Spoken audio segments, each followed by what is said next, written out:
Most people believe their decisions are their own, that they choose what to believe, how to live, who to trust, and what to fear. But what if that isn't entirely true? Throughout history, humans have followed ideas, systems, leaders, and rules, often without fully understanding why. From religion and money to social norms and invisible power structures, our choices are shaped by forces we rarely notice. These forces don't announce themselves. They operate quietly through habits, emotions, incentives, fear, and belief. In this video, we will explore the hidden forces behind human decisions, why people obey authority, why crowds follow irrational ideas, why entire societies repeat the same mistakes. This is not about blaming individuals, it's about understanding the systems that shape us, often without our consent. Because once you see the forces behind your choices, you can no longer pretend they aren't there. Obedience is often misunderstood as weakness. We like to believe that independent thinking defines who we are, that we question authority, that we act according to our own moral compass.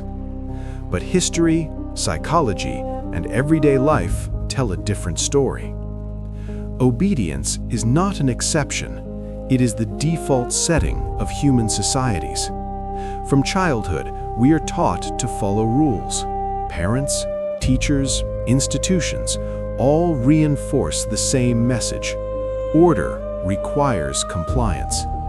Without obedience, complex societies cannot function. But the same mechanism that creates stability can also lead to harm. The question is not whether humans obey authority. The question is why, and under what conditions obedience overrides conscience. In the early 1960s, psychologist Stanley Milgram wanted to understand how ordinary people could participate in acts of cruelty. His experiment was deceptively simple. Volunteers were told they were taking part in a study on learning and memory. They were instructed to administer electric shocks to another person whenever a mistake was made. Unknown to the participants, the shocks were fake, but the screams, the pleas, and the apparent pain were very real. As the voltage increased, participants hesitated. Many expressed discomfort. Some laughed nervously. Others asked to stop. But when an authority figure, a calm man in a lab coat, told them to continue, most did. Over 60% of participants went all the way to the highest voltage, not because they were cruel, but because responsibility had been transferred. The experiment revealed something deeply unsettling. When authority appears legitimate, moral judgment becomes optional. Authority works by normalizing behavior. Uniforms, titles, and institutions signal safety and legitimacy. They tell us, this system knows better than you do. Obedience reduces anxiety. It removes the burden of decision-making. Instead of asking, is this right? People ask, is this allowed? Responsibility dissolves into the system. No single person feels accountable. This mechanism is not limited to laboratories. It appears in workplaces, governments, religions, and corporations. The more abstract the system, the easier it becomes to follow orders without reflection. Today, obedience rarely looks dramatic. It is embedded in routines, policies, algorithms. People follow rules not because they agree with them, but because they feel normal, inevitable, and unquestionable. Authority no longer needs a voice. It hides behind procedures. Understanding this does not mean rejecting all authority. It means recognizing when obedience replaces thought, and that recognition is the first step toward freedom. A crowd is not simply a group of individuals. When people gather, something changes. Emotions intensify. Responsibility fades. Critical thinking weakens. Alone, a person may question information, hesitate, reflect. In a crowd, doubt feels dangerous. Agreement feels safe. The human brain evolved to survive in groups. Belonging once meant protection. Exclusion meant danger. And that ancient mechanism still shapes how crowds behave today. Not through logic, but through emotion. Psychologists have long known that people adjust their opinions to match the group, even when the group is clearly wrong. The pressure is rarely explicit. No one threatens, no one forces. The discomfort comes from standing alone. Disagreement isolates. Agreement reconnects. Over time, individuals stop trusting their own perception. They assume the group must know something they don't. This is how conformity replaces reasoning, quietly, without resistance. Emotions spread faster in groups. Fear multiplies. Excitement escalates. Anger amplifies itself. In crowds, people mirror each other unconsciously. Facial expressions, tone of voice, body language. Rational thought requires distance. Crowds eliminate distance. The stronger the shared emotion, the weaker individual judgment becomes. What feels obvious to the group begins to feel unquestionably true. In large groups, responsibility dissolves. Each person feels less accountable for outcomes. Actions feel shared. Consequences feel abstract. This diffusion of responsibility makes behavior easier, not because people change, but because the system around them does. The crowd becomes a psychological shield.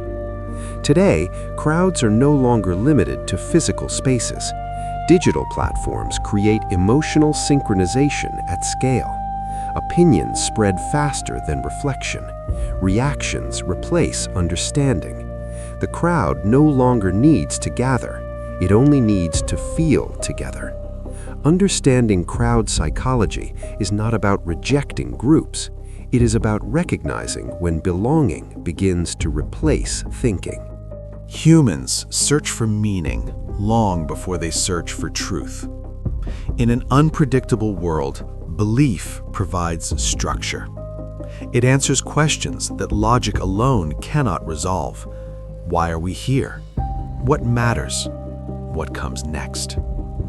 Faith is not limited to religion. It appears wherever uncertainty exists. Political ideals, economic systems, cultural narratives. Belief offers psychological stability. It reduces anxiety by turning chaos into story.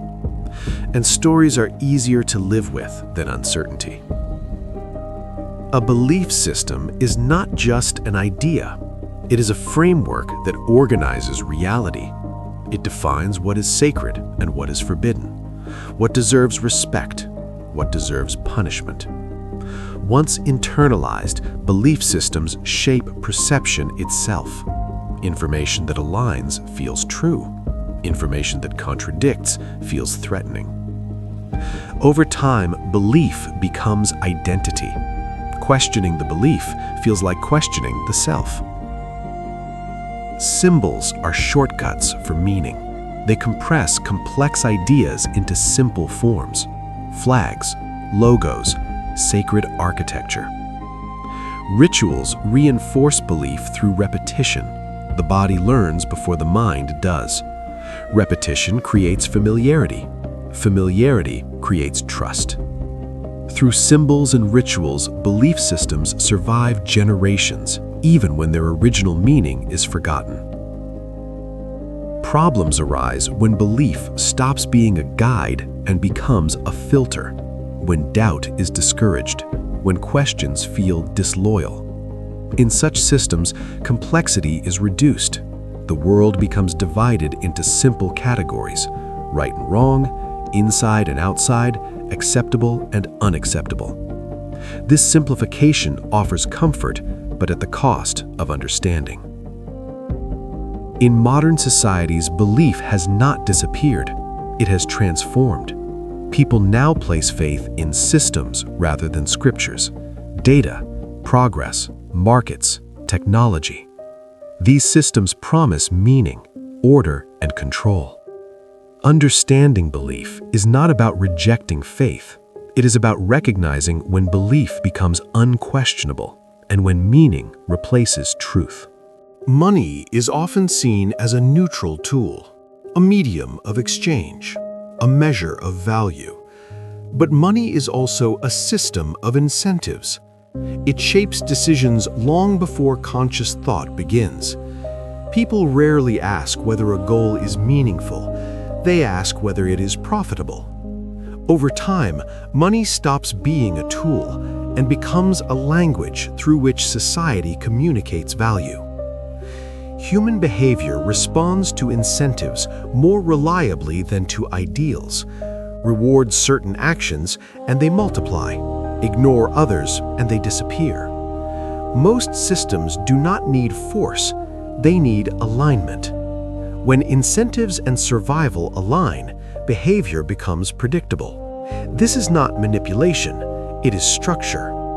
Modern power rarely announces itself. It operates through procedures, metrics, and expectations.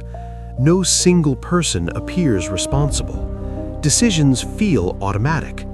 Systems reward compliance without demanding loyalty. Participation becomes voluntary, yet difficult to refuse. Choice creates the feeling of freedom, but not all choices are equal.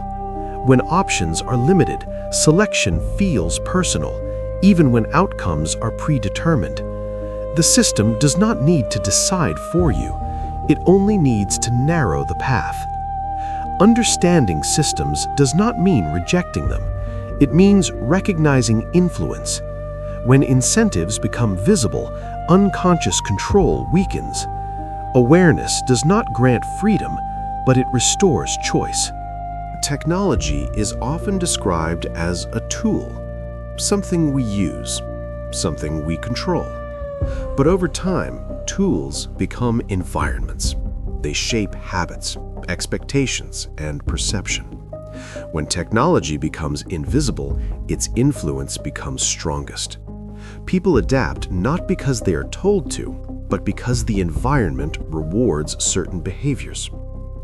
Modern platforms compete for attention, not through force, but through optimization.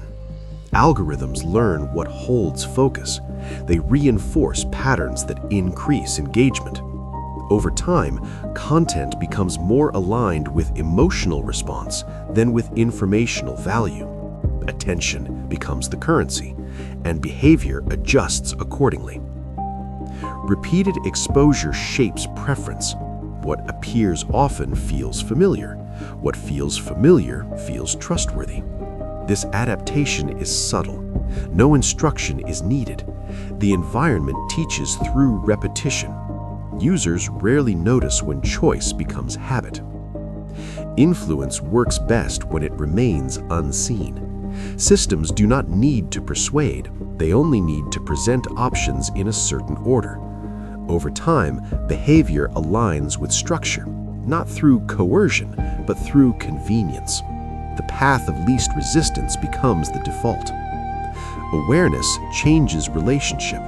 Understanding how environments shape behavior restores agency. Technology does not remove choice, it reshapes it. Recognizing this allows interaction to become intentional rather than automatic.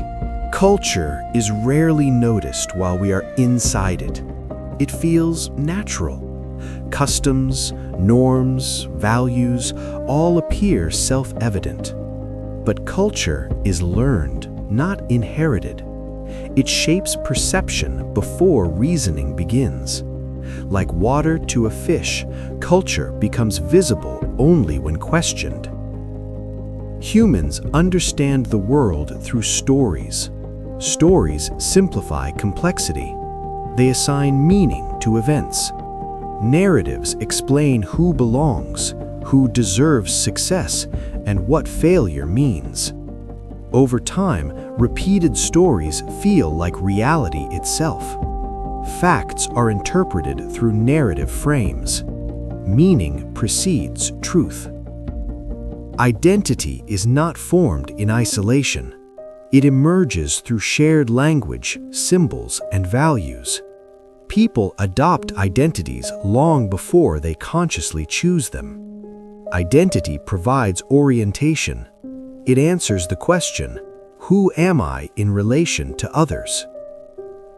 But identity also limits perception. It defines what feels acceptable to think.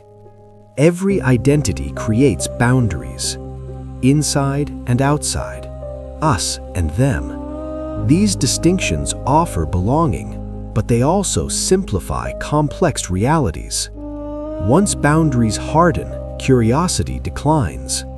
Difference becomes threat.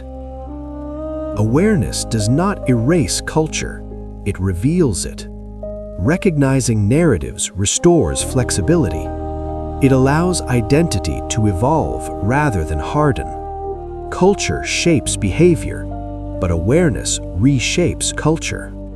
Fear is not a flaw in human psychology.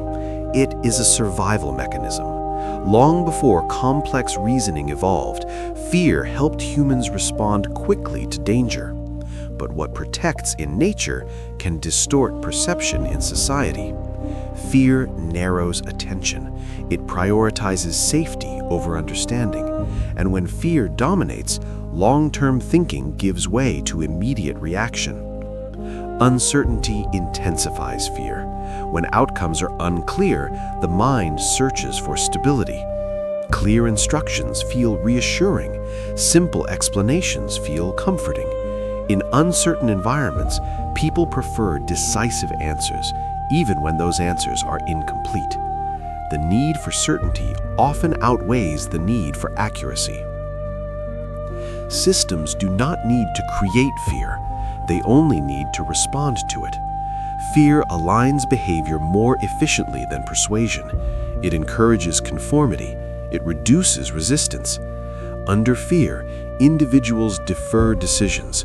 Responsibility shifts outward toward rules, leaders, or structures. Fear simplifies reality. Complex problems become binary choices, safe or unsafe, correct or incorrect. This simplification reduces cognitive load, but it also reduces nuance. When fear dominates discourse, questioning feels risky. Silence feels safer than disagreement. Awareness does not eliminate fear, it contextualizes it. Recognizing emotional triggers slows automatic response. Fear loses influence when it is observed rather than obeyed. Control weakens when reaction is replaced by reflection. Freedom is often imagined as the absence of constraints, the ability to choose without limits. But in reality, most choices are shaped long before they feel personal. Culture defines what is desirable. Systems define what is possible. Emotions define what feels urgent. Autonomy is not the absence of influence, it is awareness of influence.